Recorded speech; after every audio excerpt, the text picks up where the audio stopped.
Salman F Rahman এবং আনিসুল হককে বুধবার তাদের আদালতে হাজির করে 10 দিনের রিমান্ডে নেয় পুলিশ। তারা এখন ডিবি হেফাজতে রয়েছেন। সদ্য বিদায়ী সরকার আমলে গত 16 জুলাই করা মামলায় ধরা খেলেন ওই সরকারের প্রভাবশালী এই উপদেষ্টা ও মন্ত্রী।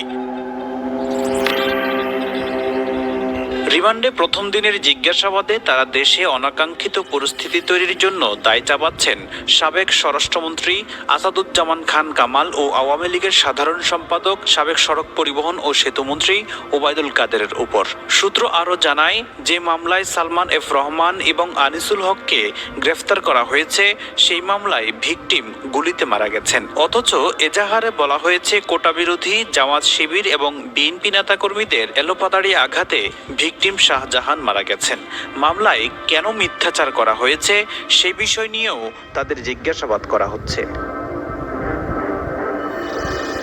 ডিএমপি কমিশনার মাইনুল হাসান যুগান্তরকে বলেন, জিজ্ঞাসাবাদে আনিসুল হক বলেন, দেশে ছাত্র আন্দোলন শুরু হওয়ার পর আমি একটি সমাধানের দিকে যাচ্ছিলাম, কিন্তু সাবেক স্বরাষ্ট্রমন্ত্রী আসাদুজ্জামান খান কামাল এবং সাবেক সেতুমন্ত্রী ওবায়দুল কাদেরের কারণে সেটা সম্ভব হয়নি।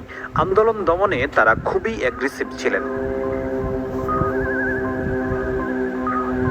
এছাড়া তৎকালীন প্রধানমন্ত্রী শেখ হাসিনাকেও বাস্তবতা বোঝানো যাচ্ছিল না। এ কারণে আন্দোলন এক পর্যায়ে নিয়ন্ত্রণের বাইরে চলে যায়। সালমান এফ রহমান এবং আনিসুল হককে মুখোমুখি জিজ্ঞাসাবাদ করার সময় ডিবির এক কর্মকর্তা দুজনের উদ্দেশ্যে বলেন, আপনাদের অনিয়ম, দুর্নীতি ও লুটপাটের কারণেই দেশের এই অবস্থা।